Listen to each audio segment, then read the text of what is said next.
todos muito bem-vindos a mais um episódio do Pode Migrar. O episódio de hoje ele tá muito diferente de tudo que vocês já viram, porque as entrevistadas somos nós. É isso mesmo. Nós resolvemos fazer um episódio diferente porque nós queremos que vocês conheçam um pouquinho mais sobre as hosts. Exatamente. Com vocês, então, Thalissa Raider. E com vocês, Marina Barzotto. Aê! Seja muito bem-vinda ao Pode Migrar. Como que é, amiga, ser entrevistada? Fala pra mim. Ai, eu Tá do outro lado, né? tô nervosa. Mas é gostoso trocar de lado. É legal, né? Antes legal. da gente começar o nosso papo, vamos pedir pro pessoal se inscrever no canal. Ativem lá o sininho, acompanhem TikTok, YouTube, Spotify. A gente está em todos os canais digitais. É isso mesmo. E agora, pra gente começar a nossa entrevista, como sempre aqui no programa. E aí, Marina, pode migrar? E aí, Thalissa, pode migrar? Vamos lá. Começa você respondendo que depois eu falo. Tá bom. Então é o seguinte. Eu acredito que sim, é possível migrar, mas tudo depende da forma como você vai escolher fazer isso. Existem dois caminhos, um fácil e um difícil. Todo mundo tem o direito de mudar de vida e querer reconstruir a sua vida em outro país. Mas cabe a você tomar a decisão mais acertada. Ou seja, se você quer imigrar da forma adequada, correta, organizada, com visto, ou se você tem alguma cidadania europeia, fazer uma boa reserva financeira para chegar aqui em Portugal ou qualquer outro país da forma mais tranquila possível, sim, eu sou super a favor dessa imigração. Mas se você for fazer uma imigração na louca, que você vai chegar no país irregular, você não tem uma quantia reserva financeira ali para alguns meses até você se estabilizar, eu sou contra, porque eu, justamente por ser advogada de imigração, compreendo os desafios dos imigrantes nessa área. Então, essa é a minha resposta. Gente, dá pra fazer um retweet na resposta dela? Ctrl-C, Ctrl-V. Eu concordo exatamente. A gente trabalha na mesma área e a gente vê a quantidade de imigrantes que vêm para cá despreparados. Isso é um grande problema, inclusive até social, né? Exatamente. Então, sim, pode migrar, com certeza. Somos super a favor. Imigração é um direito de todos. Sim. A gente é super contra também a imigração seletiva, né? Que fala, só Claro. pode migrar se for de X país. Não.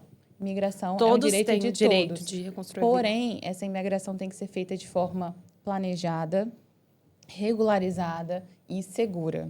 Não tente se aventurar, não é porque um amigo seu foi na louca, como disse a Marina, e deu certo, que para você também vai ser. Pode ser que você não tenha a mesma sorte, entre muitas aspas, e passe perrengues, porque a imigração, em modo geral, não é fácil, né? Não. Mesmo a gente se planejando, se organizando financeiramente, toda a parte legal, toda a parte emocional, né? Às vezes a gente está no Brasil e se prepara para a mudança, ainda assim nós encontramos diversos desafios, né? Então, quando você não se planeja, não se prepara, você fica muito mais vulnerável a todas as outras coisas que você pode enfrentar, principalmente a parte da legalidade no país, que aí é uma coisa que pega muito, né?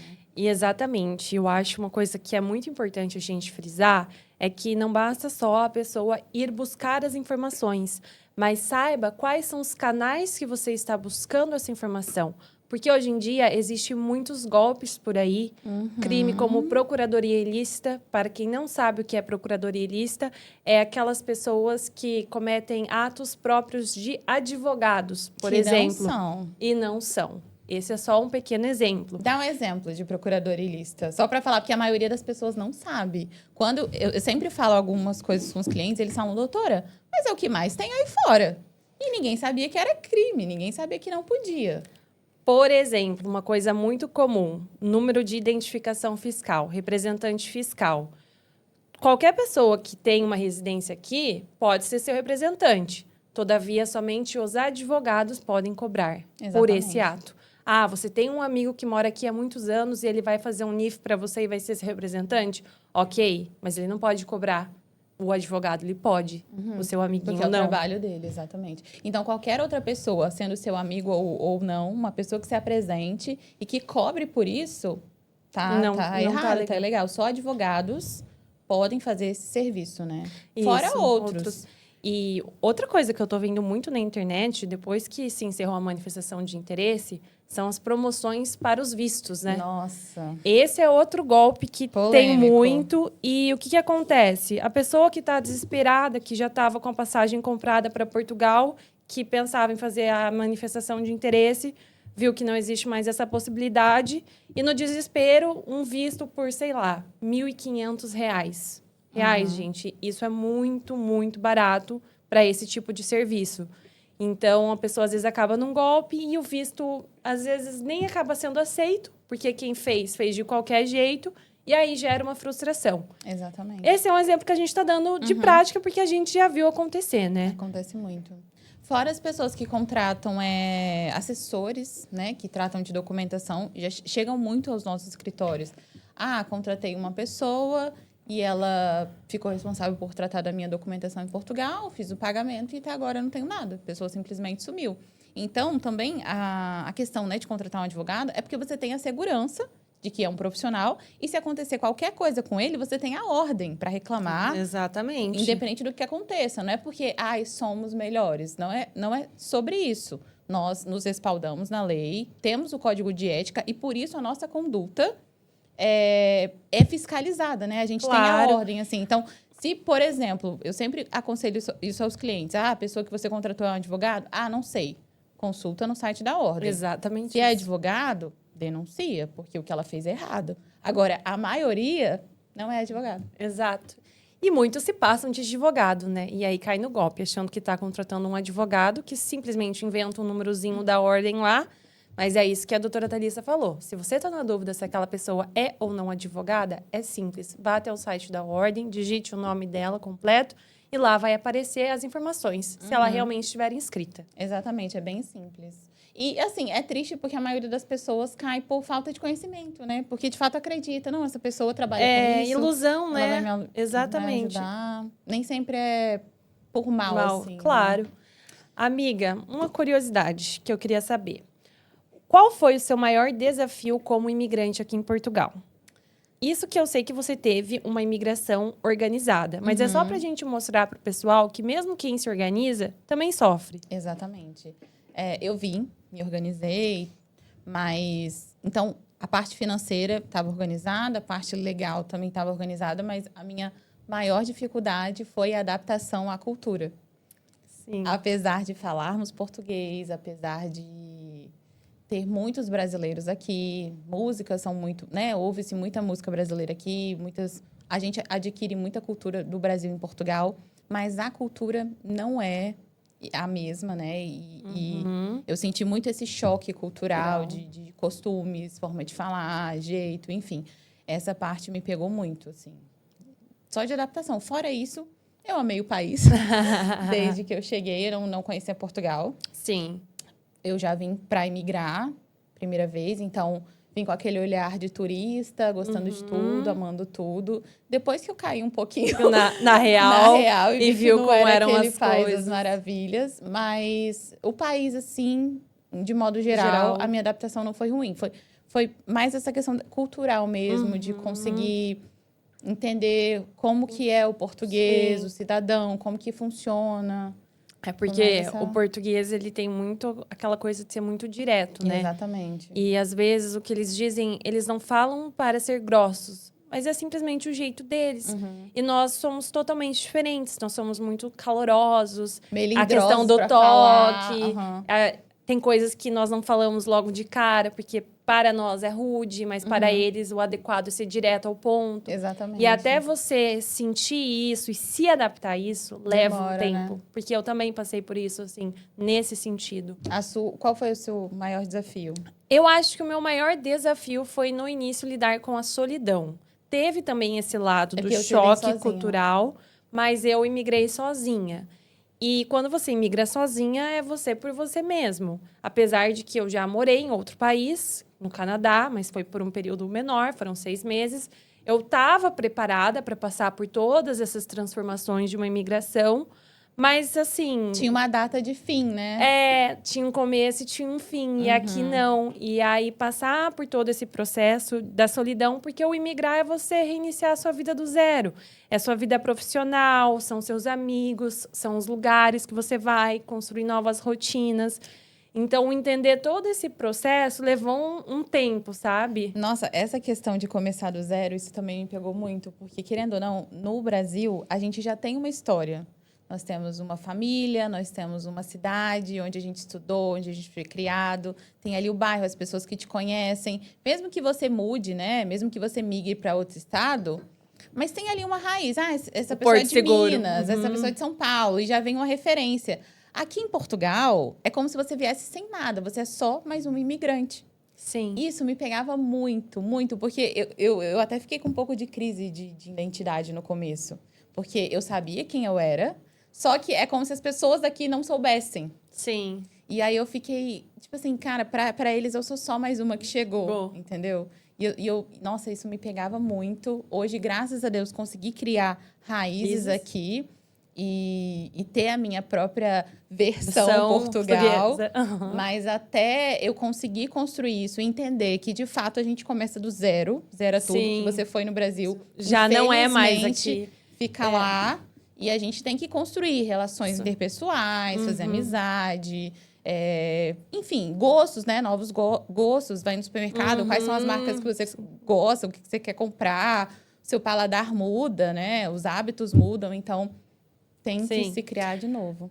Eu faço terapia faz muitos anos, porque eu gosto muito. E quando eu estava enfrentando essa dificuldade, eu lembro que uma das coisas que a minha terapeuta falou para mim, que me chocou muito, mas que foi o que fez eu realmente conseguir superar todos os desafios, foi o seguinte: você tem que entender que essa Marina de agora é uma nova Marina. Aquela de trás, ela já não existe mais. Se você não deixar de lado quem você era no Brasil, você não vai conseguir se adaptar aonde você está aqui hoje. É uma nova roupagem, é uma nova pessoa, e você está aprendendo junto com essa nova pessoa, porque são novas coisas agora. Então, deixa para trás o que tem que ficar e encara isso como algo novo. E cada dia você vai se redescobrindo coisas novas, pessoas novas, profissão numa área nova. E isso foi, assim, o que realmente me ajudou a conseguir passar dessa fase de solidão, um pouco de depressão, um pouco de tristeza ali, meio perdida. Mas foi justamente eu entender isso, que a Marina Brasil precisava ficar lá e a nova precisava se reconstruir, entendeu? Eu acho que todo mundo passa por isso no começo, né? Porque é bem complicado, assim, é bem difícil. Por mais que você... Bem, no seu caso, você veio sozinha. Sim. Eu imigrei com meu esposo. Mas ainda assim... Eu tive esse problema de conexão, de tentar me identificar quem sou eu em Portugal. Apesar de você saber quem é você, né? É bem complicado. Me conta, você veio para Portugal. Sim. E por que você decidiu imigrar? Você estava lá no Brasil, você é de qual estado?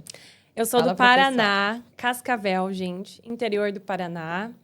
E o porquê que eu decidi migrar? Desde muito nova, assim, sei lá, desde os 10 anos, eu sempre gostei muito de aprender outros idiomas e de viajar. Então, por isso que eu fiz o intercâmbio no Canadá, quando eu era mais jovem, para estudar inglês. Sempre viajei bastante. E eu cheguei a um momento da minha vida que eu não me via mais lá na minha cidade, que é uma cidade um pouco menor, interior. Eu queria ir para fora. Mas como advogada, eu sabia os desafios que seriam atuar em outros países em que as legislações são totalmente diferentes. Então, o Canadá seria um país que eu imigraria, que eu trabalharia lá como advogada? Sim, mas lá é totalmente diferente. Então, Portugal me pareceu a melhor solução, porque existia o acordo que permitia, né, que os advogados trabalhassem aqui sem ter que fazer a revalidação, diploma e nem a prova. E aí, também pelo fato de eu ter a cidadania italiana, o que foi um facilitador. Facilita muito, porque, né? Eu não preciso de um visto, posso morar em Portugal, posso morar na Espanha, posso escolher qual país eu quero. Privilegiada, né, gente? Fui privilegiada na questão dos documentos, eu fui realmente... Muito bom, eu dou graças a Deus a isso. Deus me livre ter que enfrentar a Aima. Nossa. Queria ter uma cidadania. E tudo isso foi me levando. E aí, eu estudei também para ser diplomata por um período da minha vida. E aí, tive que desistir desse sonho na pandemia, vi que não era para mim. Então, eu ainda estava com aquela coisa. Quero trabalhar fora do país. E aí, tudo foi se encaixando. E aí, eu me organizei 6 meses antes, fiz essa organização e daí imigrei. Perfeito. E você? Vamos lá. Eu nunca pensei, diferente de você, em sair do Brasil para imigrar, para morar fora. Fiz direito. Geralmente, quando a gente estuda direito, é para enraizar isso das leis do país e nada muda, né? Então, não tinha essa pretensão. Comecei a namorar o meu atual esposo e ele, desde sempre, falava, não, porque meu sonho é morar fora, meu sonho é morar fora. E eu ficava, gente, esse menino... que ele quer morar fora? Meu Deus, a gente acabou de namorar e ele falando de querer morar fora. Mas, e aí, enfim, depois de um tempo de namoro, ele decidiu vir para Portugal. Enfim, achei que nossa relação não ia durar. Ele veio, gostou, começou a me falar daqui. Eu comecei a ficar interessada. Pesquisar, Quem sabe Portugal, talvez, pode ser. Vi que existia a possibilidade de advogar aqui, porque existia um acordo entre as ordens. Isso era muito bom. Eu não teria que começar uma nova profissão aqui, né? Então, isso para mim foi um ponto positivo. E foi isso, né? Nós ficamos namorando à distância por um período. Aí ele voltou para o Brasil, noivamos. Depois ele voltou para Portugal, voltou para o Brasil, casamos e eu vim. Então, basicamente, não foi planejar. Tipo assim, não era um desejo genuíno. Mas ele depois aconteceu, exatamente. E aí eu fui me planejando. Tanto que muita gente fala, ai, saudade, ai, adaptação. Como eu já sabia que em algum momento eu moraria em Portugal, porque o meu namorado já estava aqui, eu já fui me preparando emocionalmente, enfim. Então, quando eu vim, de fato, eu não senti muito, assim. Já era algo que eu queria muito. E já tinha me preparado até com a família, todo mundo já estava sabendo. Sim. Então, foi bem tranquilo. Amiga, e o que você mais gosta de Portugal, no geral? Cara, o que eu mais gosto daqui é que Portugal não te limita. É como se aqui eu tivesse mais oportunidades, aqui eu tivesse mais possibilidades, aqui é como se tudo fosse melhor, assim, maior, sabe? Não só falando... Acesso às coisas, né? Não só falando sobre... viajar, que é mais fácil. Sim, isso também. E isso é incrível, mas não só sobre isso. Na minha profissão mesmo, sabe? Eu vi que eu poderia crescer, eu vi que eu poderia ir mais além, que não teria um limite, que não teria... Olha, você só vai até aqui e pronto, e acabou. Não, eu vi que eu poderia ir além, que não tem um limite. Obviamente, também não tem mínimo, né? A gente trabalha por conta própria, então a gente não tem um mínimo, mas também não tem um teto. Claro. Então, isso, por um lado, pode ser um pouco assustador, dar um friozinho na barriga, sim. Mas tem a parte que, enfim, o céu é o limite. Exatamente. Então, todas essas possibilidades, poder de compra, saber que aqui, para constituir família, você tem segurança, você tem educação de qualidade, você tem uma ótima qualidade de vida. Então, assim, isso para mim é como se tivesse aberto um leque de oportunidades, de tudo. Então, para mim, essa é a melhor coisa que tem para Portugal. Não é perfeito, mas comparado à minha realidade no Brasil, é transformador. Sim, com certeza. É clichê o que eu vou falar, mas é porque faz parte da minha essência. Mas acho que uma das coisas que mais me deixa feliz, assim, em estar morando em Portugal é a facilidade que eu tenho de viajar para outros países.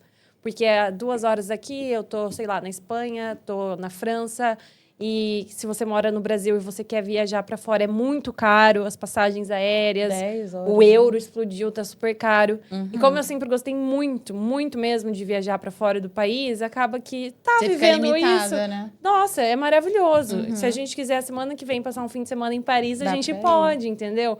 É incrível isso. Pensar que a gente tem acesso a isso. E eu sei que lá no Brasil tem muita gente que eu conheço que queria estar vivendo isso. Entendeu? E a gente tem isso como algo tranquilo, fácil. É isso que eu acho incrível, dessa possibilidade. É como se no Brasil, por exemplo, só pode, por exemplo, passar um final de semana em Paris quem é super privilegiado. Exato. Não é todo mundo que pode. E tem que se organizar um tempo antes, comprar passagem. Aqui em Portugal, não é que... Thaisa tá falando que todo imigrante consegue. Não, calma, gente. Não tô generalizando. Mas sim, é possível. É possível. Não é impossível. Não é nada de outro mundo, entendeu? As passagens são baratas. Não vou de avião. Vai de ônibus, vai de comboio. Sabe? Dá pra ir. Dá pra ir. E não é, meu Deus, vou ter que ficar juntando o dinheiro o ano todo. 2 anos pra realizar a viagem da minha sonhos, vida. Exato. A França dos sonhos. Não precisa. Então, isso é muito legal. É, maravilhoso. Me conta, você tá aqui há quanto tempo? Amiga, 1 ano e 3 meses. Gente, eu tô falando me conta, mas é porque eu já sei de tudo. Mas eles não sabem. Então é só pra vocês saberem. 1 ano e 3 meses. 1 ano e 3 meses. Você acha que você já tá 100% adaptada? Eu acho que eu já tô, eu diria, 80% adaptada, se fosse falar numa porcentagem. Eu acho que esse ano foi a virada de chave, assim. Esse ano eu consegui, de fato, me adaptar bem. Esse segundo semestre, Esse né? segundo semestre muita coisa aconteceu, mas enfim. Acho que agora, depois do primeiro ano, que é sempre o mais difícil, agora eu tô ótima. Assim, sinto que me adaptei mesmo. Não tenho mais expectativas tão altas sobre determinadas coisas, pessoas ou situações. Você conseguiu alinhar, Porque né, eu as já entendi expectativas. como as pessoas aqui pensam e funcionam. Logo quando você chega, a tua expectativa está muito alta. E aí você se frustra, aí você aprende com essa frustração. Então, é meio que a gente vai, como imigrante, ficando calejado com o tempo, né? Exatamente. Mas é isso, gente. O tempo, ele é o remédio para o imigrante. Você tem que viver o processo. E o processo, pelo menos, acredito que ele dura ali 1 ano, entendeu? Sim, 1 ano é muito pouco tempo. Eu considero que eu ainda sou uma recém-chegada.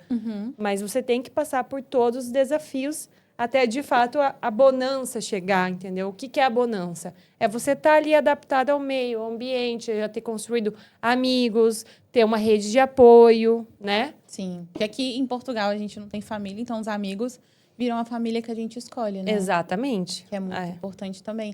E a importância de ter amigos também, por exemplo, imigrantes, é que eles têm a mesma dor que você. Então, você consegue ali compartilhar. E brasileiro acaba se unindo com brasileiro, não Sim. adianta. E as dores acabam sendo muito As mesmas. similares. Independente do tipo da imigração, né? Aquela pessoa que super se planeja, 2 anos com antecedência. Nós até entrevistamos uma convidada que ela veio de uma imigração super privilegiada, que ela veio antes, alugou a casa, depois, fez a adaptação dos filhos. Sabe, ela foi fazendo uma imigração, assim, perfeitinha. Teve as dores que a gente também teve, que é a adaptação, a saudade da família, se adaptar aos costumes. Até aquele imigrante que veio todo do perrengue, no susto, 1.000 euros, que a gente ouve essas histórias assim, ou até menos. Mas também tem a adaptação, tem a saudade. Então, tem uma dor ali comum para todo imigrante, independente da forma da imigração e até o país, né? Exatamente. Seja Portugal, Estados Unidos, e Canadá. a gente consegue compreender bem uma dor da outra, porque além de sermos brasileiras imigrantes, somos advogadas também, trabalhamos na mesma área. Ou seja, os desafios que você sente para atuar também nessa área da imigração, que todo mundo sabe que é desafiador aqui em Portugal, eu também sinto. Então, acaba que tudo se une, né? Se junta, exatamente. Sobre a profissão, você já advogava no Brasil? Você veio advogar aqui? Me conta como que foi essa adaptação. Tá. Então, eu já advogava no Brasil, mas eu atuava no contencioso. Eu ia para os tribunais lá. E era principalmente na área de direito do consumidor. Eu ingressava com processos contra companhias aéreas, que, aliás, é uma área que eu gosto muito. São processos que eu gosto de fazer. E processo civil também sempre foi uma área que eu gostava muito. E você? Então, eu, apesar de já ser advogada no Brasil, eu não advogava, porque eu estava um pouco...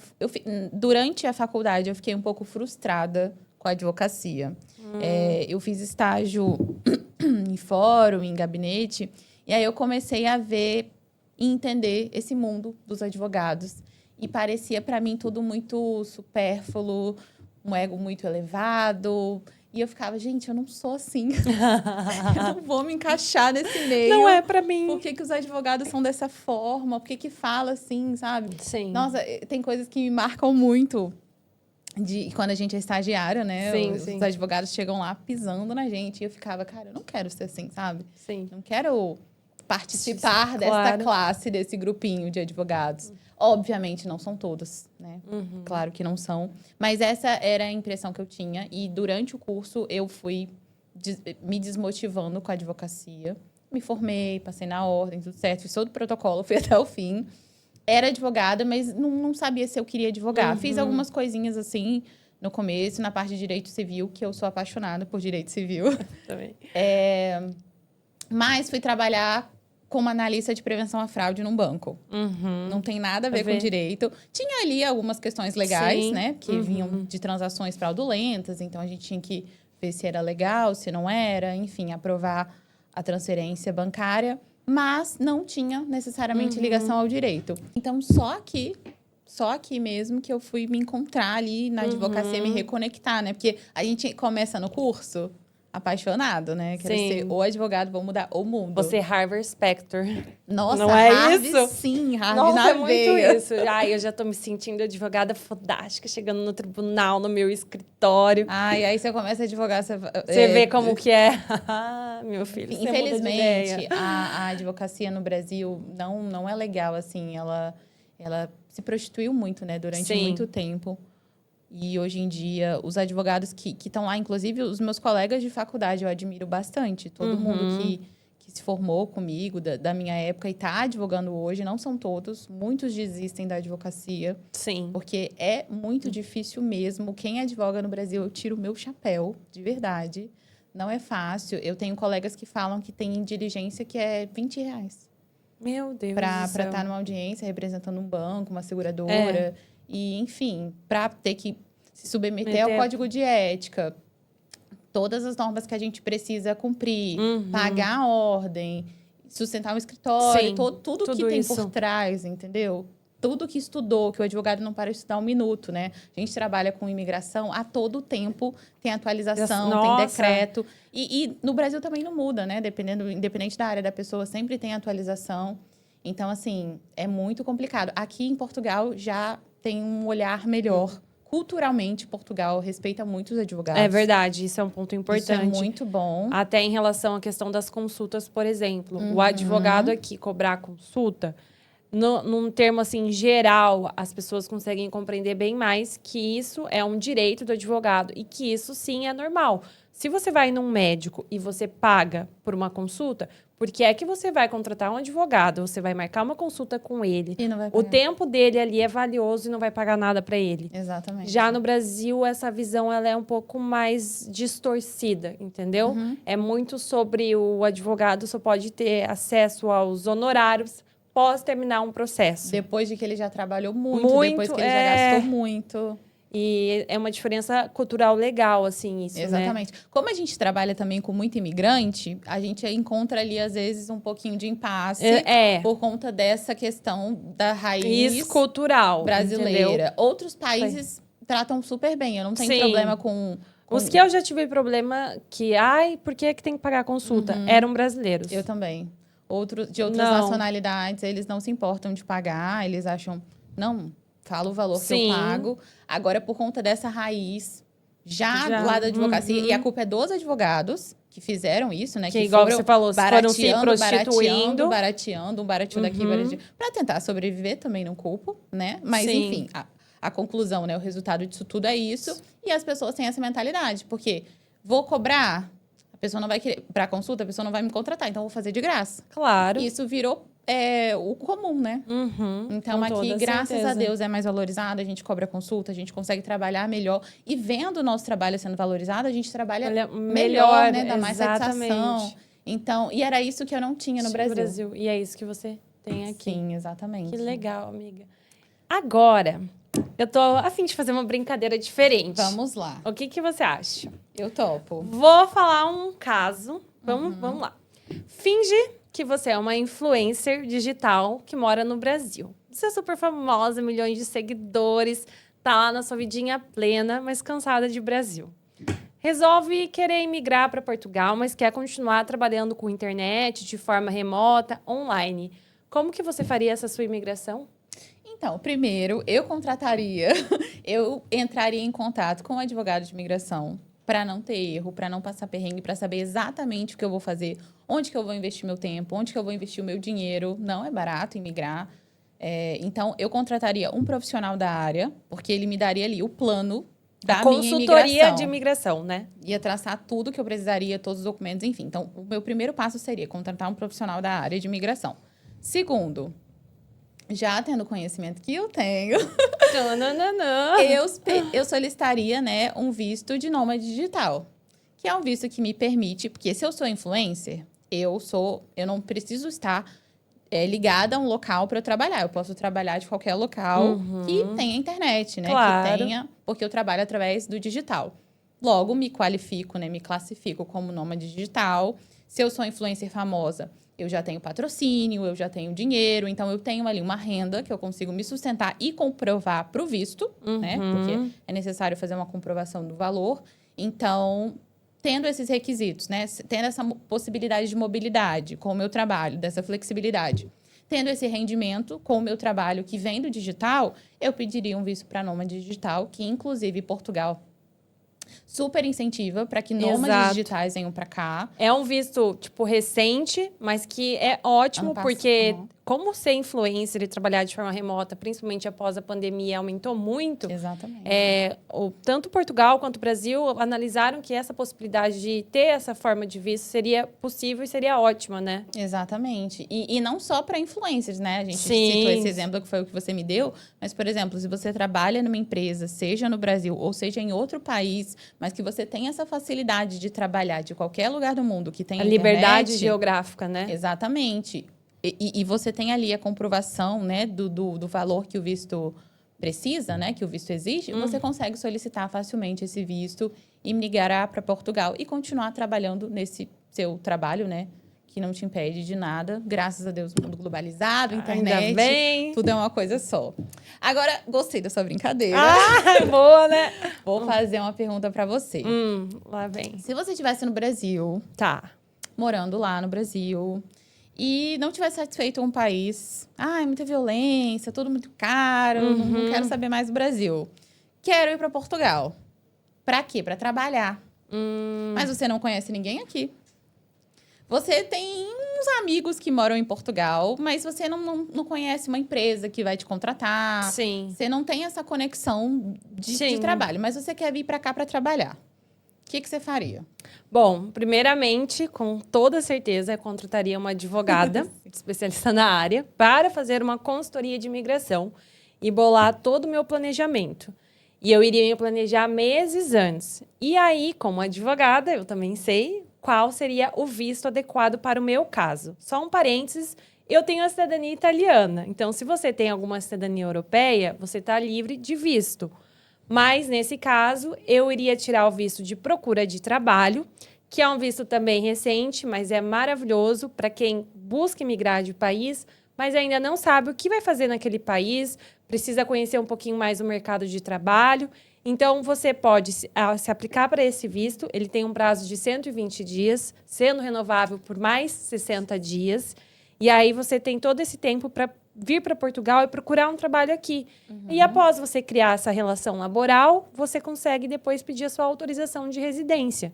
Então, isso é maravilhoso para quem ainda não sabe muito bem o que fazer da vida, mas quer vir para Portugal, Tem né? esse desejo de migrar. Agora, exatamente. Uma coisa que eu gosto muito do visto para procura de trabalho, só para complementar o que você disse, é que dos vistos, ele é um dos mais baratos e simples, né? Exato. Essa questão documental que a gente precisa juntar, o de procura de trabalho, ele é um mais simplificado. É o mais acessível, né? E mais acessível. Porque o que a gente tem que deixar claro, que dependendo de cada tipo de visto, existem requisitos diferentes. Exatamente. Então, por exemplo, de nômade digital, a comprovação da renda é um pouco maior, tem que ter alguns requisitos. Então, por isso que é necessário sempre fazer uma analisar cada caso de forma personalizada, porque tudo pode mudar, entendeu? Exatamente. Acontece muito, às vezes, o cliente chegar, eu quero, por exemplo, o visto para procura de trabalho, que é um dos mais populares. E aí, numa consulta, conversando com ele, eu percebo que ele se encaixa em outro visto.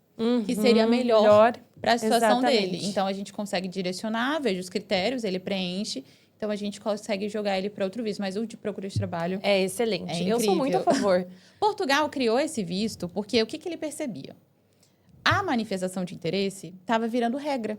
O que era para ser uma exceção. Que era para ser uma exceção. Muitas pessoas imigravam como turista, já querendo residir e trabalhar, vinham para cá, arrumavam trabalho, manifestação de interesse.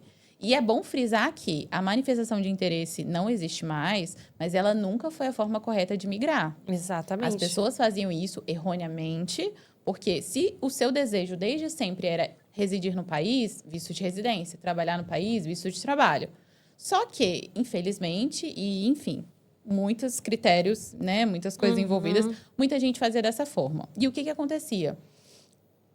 Na imigração, os agentes sabiam que a pessoa estava indo para trabalhar, mesmo ela falando que estava indo para turismo, passaporte novo, nunca viajou. Nunca viajou na vida. Eles sabem, tá, gente? Vamos deixar bem claro. Na imigração, eles sabem. Eles sabiam, mas Deixava entrar. tecnicamente ali você cumpriu os requisitos, então você passava. Só que aí Portugal não conseguia ter controle de quantas pessoas permaneciam no país. Porque se você é um turista, você não vai permanecer no país.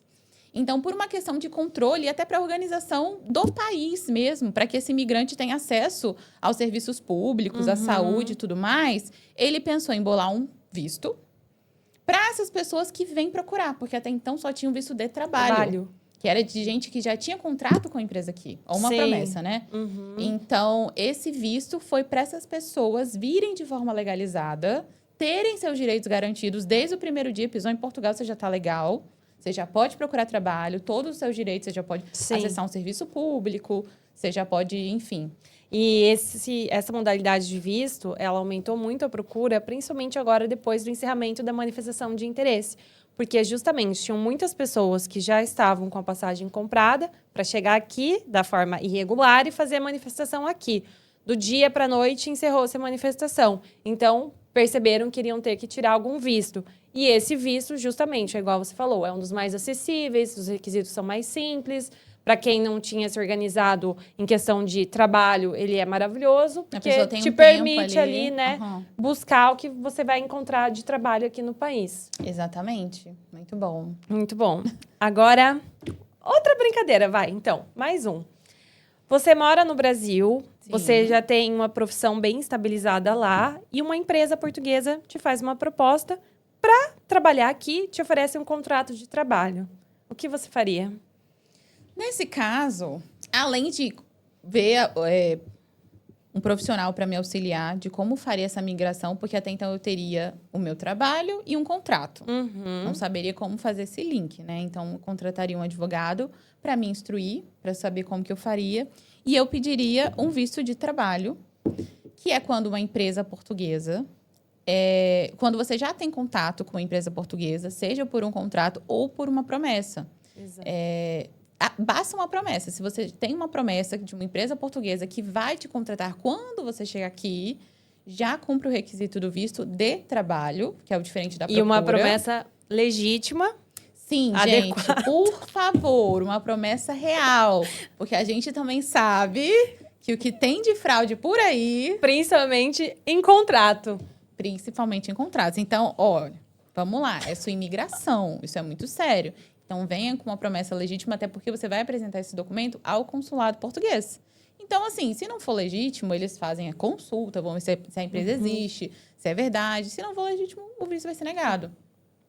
Mas tendo esse contato, pode ser que, por exemplo, no seu caso, eu já tinha uma empresa, né? Eu já tinha ali um emprego estabelecido e a empresa que entrou em contato comigo. Exato. Mas, por exemplo, eu tenho clientes que estão lá no Brasil e já pensam em trabalhar aqui, e aí no LinkedIn começam a enviar currículo para as empresas portuguesas. Exato, que é maravilhoso. Que a pessoa mesmo já busca o né, trabalho desde o trabalho. lá. E aí a empresa gosta do currículo, quer contratar a pessoa, faz uma entrevista online e gosta do profissional e quer contratá-lo, aí faz essa promessa ou já o contrato. A gente pede o visto, é o visto D1, e a pessoa já vem sem problema algum, com trabalho já garantido. Inclusive, uma das vantagens do visto D1 também é que não precisa fazer comprovação financeira.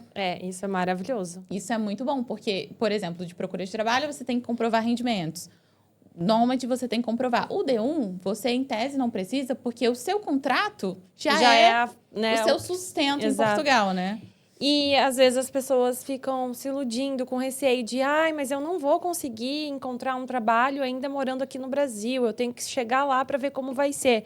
E não, se você pesquisar com calma, igual a doutora falou, no LinkedIn, ou, de repente, conseguir estabelecer conexões por meio da internet de pessoas que estão aqui, pode ser sim que você consiga um contrato de trabalho e já chegue aqui com tudo certinho, seu trabalho já organizado. Inclusive, uma coisa também muito boa do visto D1 é que permite o acompanhamento familiar.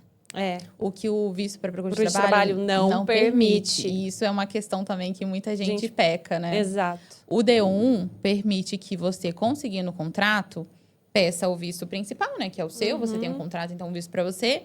E você também pode trazer para Portugal a sua esposa, seus filhos, com um visto de acompanhamento familiar, que é um visto que vai junto do seu visto principal. O que é muito bom, você imigra com a família toda, entendeu? O visto para procura de trabalho, ele não permite acompanhamento familiar, porque qual é a ideia? O imigrante vem para procurar trabalho.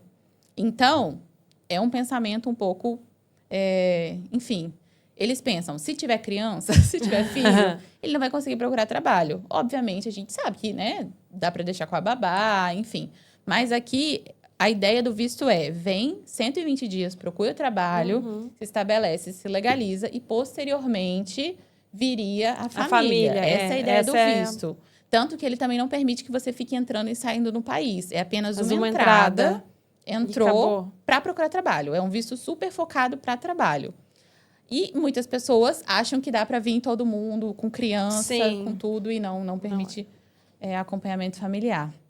Agora, vamos lá. Tô sabendo que você vai começar mestrado. Sim, vou começar. Eu ia falar mês que vem, mas esse mês, né, já estamos aí, um pulo em setembro. Se você estivesse no Brasil, você já tá aqui, já tá legalizado, tem cidadania italiana, mas se você estivesse no Brasil, tivesse uma graduação, não tivesse cidadania nenhuma europeia e tivesse o desejo de estudar fora, fazer um mestrado, um doutorado, um curso profissionalizante, enfim, alguma coisa assim, o que você faria? Então, eu iria atrás do visto D4. Para quem não sabe, o visto D4, ele é o visto destinado à investigação, aos estudantes de ensino secundário, aos estudantes no âmbito geral, e para o mestrado, ele seria o visto indicado. Todavia, esse visto, ele também tem alguns requisitos. No meu caso, que é o mestrado, eu precisaria comprovar que eu fui aceita pela Universidade Portuguesa. E, além disso, o prazo tem que ser superior a 12 meses. Ou seja, se o seu programa de estudo, por exemplo, for de 8 meses, já é um visto de estada temporária. Já não se aplica este tipo de visto. Então, é justamente por isso que é importante ter ali o acompanhamento de um profissional para te explicar esses pequenos detalhes que fazem toda a diferença. Mas, então, basicamente, eu iria aplicar para esse visto, iria apresentar a carta da Universidade Portuguesa, que me aprovou, e iria vir da forma planejada, organizada. Ia fazer comprovação financeira. Exatamente, comprovação financeira, que quase todos os vistos, né, igual você falou, tirando o D1 ali, exigem o mínimo de comprovação financeira, tá? E é isso. Ai, ótimo, perfeito. Perfeito, maravilhoso. Fizemos vários cenários aqui. É só para o pessoal ter uma ideia de como que funciona o nosso mundo. Sobre as diversas possibilidades. E que é possível, sim, gente, imigrar de forma regular. Porque, olha isso, existem tantas modalidades de visto. Marca uma consulta com um profissional, conversa com ele, explica o seu caso, fala quais são os seus objetivos naquele país, o que é que você deseja. Porque dá para tentar enquadrar em alguma coisa e vir do jeito certo. Perfeito. É importante falar também que, diferente de vistos americanos, eu tenho encontrado essa questão muito em consulta. Geralmente os clientes falam, ai, doutor, é fácil aprovar? Será que vai dar certo? Nossa, mas aí a gente vai pagar, a gente vai fazer, vai sonhar, vai investir, e eles vão e negam. Que normalmente tem essa máxima do visto americano que traz eles negam esse medo aleatoriamente, você nunca sabe. Portugal, ele não quer que você não venha. Ele quer que você venha da forma regular. Muito Ilegal, infelizmente, não vai dar, porque não tem mais manifestação de interesse. Agora, se você escolhe o visto adequado, também tem isso. Tem que ser um visto que você cumpra os requisitos do visto, Portugal não vai te impedir de ser aprovado, né? Porque nos Estados Unidos, às vezes, é assim. Você cumpre os requisitos, está tudo certo, e eles discricionariamente negam visto. E, normalmente, até agora, né, o comportamento dos consulados portugueses são que se o pedinte, né, quem está pedindo o visto... Cumpriu todos os requisitos. Cumpre os requisitos, o visto é aprovado sem nenhum problema. Então, é uma segurança também que eu sempre passo para os clientes que ficam com medo. Claro. Porque quando fala em visto, a gente associa a visto americano, né? Sim, muito. Então, e aí eu vejo que o pessoal sempre fica, ai, doutora, será que vão aprovar? Será que vai demorar? É um medo que eu também percebo mesmo. É um medo, né? Mas não, graças a Deus a gente não tem esse problema com Portugal. Portugal... Amiga, vamos pro nosso momento DR? Vamos. Que é um uma momentinho DR diferente, nosso. né? Uma DR diferente essa. Vamos lá. Uma viagem. Ai, meu Deus, gente, eu faço esse programa. Uma viagem... Ah, eu acho que Paris. Ai, eu amo Paris. Eu passei minha lua de mel. Foi incrível. Foi muito especial. Eu amei. Paris. Paris. Eu viajei para outros lugares, mas Paris. Tá bom. Um perrengue de viagem. Perrengue de viagem. Em Paris também. Paris, Ano Novo. Eles proibiram fogos de artifício por conta de terrorismo, todas essas questões. Então, a gente foi pra lá. Só que aí, né, teve revista, teve um monte de coisa, mas as pessoas soltaram rojão, soltaram um monte de coisa. Então, a gente tava, eu e meu marido na Champs-Élysées, e do nada todo mundo começou a correr, eu quase caí, quase fui pisoteada. Meu Deus. Foi um caos, o Vitor me puxou e todo mundo correndo, e a polícia francesa brava, assim, vindo. Tipo assim, eu não entendi o que eles falaram, mas eles estavam bem bravos e brigando. Mas foi isso, foi esse perrengue, porque eu fiquei assim, eu achei mesmo que eu ia cair, que eu seria pisoteada. Foi, Sim. sabe quando do nada todo mundo começa a correr uma ração assim? Foi desse jeito e tinha muita gente, mas fora isso, foi incrível. Do que sente falta do Brasil? Eu sinto falta do nosso jeito caloroso, mas... Eu entendi. O nosso molho. O brasileiro tem um molho. Um molhinho especial, entendi. A gente é diferenciado. Eu sinto muita falta disso. Muita falta disso. E do que não sente falta do Brasil? Eu não sinto falta das limitações. Com certeza. Seja de viagem, seja de poder de compra, seja de violência. A gente sempre tem que se limitar. A gente tem que limitar o horário de sair, a gente tem que limitar a forma que vai sair. Não dá para ir para esse lugar, não dá para fazer isso. Não dá para comprar isso, é muito caro. Não dá para ver. Não, as limitações eu não sinto falta. Algo que se orgulha? Eu me orgulho da minha imigração. Muito bem. Eu me orgulho muito dessa decisão de ter imigrado e de como as coisas se desenvolveram. Não é fácil migrar. E eu acredito que eu fui resiliente, que eu segui, não deixei a peteca cair. Um conselho para quem está chegando em Portugal. Contrate um advogado de imigração. Tô brincando. Gente, mas é sério. Para quem deseja vir para Portugal... Muito se falou, né, de que pode vir de qualquer jeito. Ainda tem algumas pessoas um pouco confusas, mesmo sabendo que não tem a manifestação de interesse, mas não é só por conta disso, tá? Quando você contrata um advogado, ele vai te explicar, de fato, como as leis do país funcionam, como que as coisas aqui funcionam. Então, conselho número 1 para quem deseja imigrar, para quem deseja vir para Portugal, contrate um profissional. Mas você está falando isso só porque você é advogada. Não, porque quando eu vim, eu também contratei um especialista e vi a melhor forma de fazer a minha migração, entendeu? Então, com certeza, contrate um advogado. Outra dica, bônus. Qual? Esteja aberta a mudanças, né? Exato. Uma coisa que a gente falou aqui no começo é que, às vezes, a gente está muito preso a quem a gente era no Brasil, né? E o que dificulta a adaptação aqui no país. Então, venha assim... sem traves, para conhecer a cultura, para experimentar a culinária, para querer mesmo viver no país. Vivenciar essa experiência completa. Exatamente. Porque tem muita gente que vive aqui, mas totalmente com a cabeça no Brasil. Consome as coisas do Brasil, os amigos do Brasil. E aí... não consegue viver aqui, o agora, o presente, que é Portugal. Exatamente. Aí dificulta, de fato, a adaptabilidade. Exatamente. Agora eu vou fazer para você. Ai, meu Deus. Vamos lá, uma viagem. Suíça, porque é um país onde tudo parece ser perfeito. Quadro, né? A Suíça é tipo isso, um quadro, é lindo. Um perrengue de viagem. Menina, eu tenho um que foi... assim, foi quando eu fui pro Canadá. Eu morei lá 6 meses e foi no meu primeiro dia que eu cheguei lá. E eu cheguei no inverno, neve, chovendo, frio. E o que aconteceu? Eu deixei para comprar o meu celular lá. Era bem a época que estava lançando o novo iPhone, 2013. E eu ia comprar lá. E eu cheguei, eu conheci uns amigos. Eles falaram, Marina, vem, vamos passear, conhecer a cidade. Só que lá, 4 horas da tarde, já era noite, nevando, chovendo, frio. E eu, super cansada de horas de viagem, resolvi passear com eles. O que aconteceu? Eles falaram, o seu caminho de casa é aquele ali, vira direita, vira esquerda, vira esquerda. Quem disse que eu decorei o caminho de casa? Fiquei perdida. No frio, sem estar com um casaco apropriado para neve, sem celular, à noite e sem conhecer ninguém. Eu precisava voltar para minha casa. Aí eu tinha duas opções. Ou eu me virava, porque senão eu ia dormir na rua passando frio. E aí eu me acalmei, rezei e falei assim, não, Deus, calma, vai dar certo. Respirei fundo e consegui, graças a Deus, chegar em casa. Mas eu acredito que foi um dos perrengues de viagens mais difíceis, assim, que eu tive que lidar. Porque o desespero na hora foi muito grande. Nossa, imagina, eu ia ficar louca também. Nossa, o frio, né? Não, A gente fica tão apavorada com o frio que nem pensa direito. E não tinha ninguém. Como é que eu ia bater na porta das pessoas? Ai, me ajuda. Sabe? Eu não sabia o que fazer. Do que você sente falta do Brasil?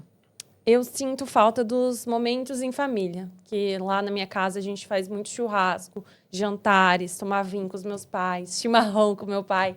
A gente tem muito disso lá e isso eu sinto falta. E do que você não sente falta? Eu não sinto falta das pessoas mesquinhas, da cabeça limitada. Principalmente para quem vem mais do interior, talvez você não consiga sentir tão forte isso, mas eu consigo, porque é uma cidade um pouco menor. Mas, assim, pessoas com a cabeça muito limitada, uma sociedade muito mesquinha, sabe? E na Europa, no geral, em outros países é diferente. E acho que, para mim, é isso, assim. Sim. Algo que você se orgulha? Eu me orgulho por ser uma pessoa que consegue se adaptar muito fácil e superar os desafios, mesmo que eles sejam muito difíceis. Eu tenho uma certa resiliência a conseguir superar as dificuldades, entendeu? E vou me moldando conforme o cenário. Ótimo. Um conselho para quem está chegando em Portugal? Não deixe que os hábitos do seu antigo país prosperem aqui. Mude conforme o seu novo país, ou seja, se adeque àquela cultura, porque os hábitos antigos não prosperam mais aqui. Então, você tem que se adaptar ao novo, ao que está aqui. E esteja aberto a isso.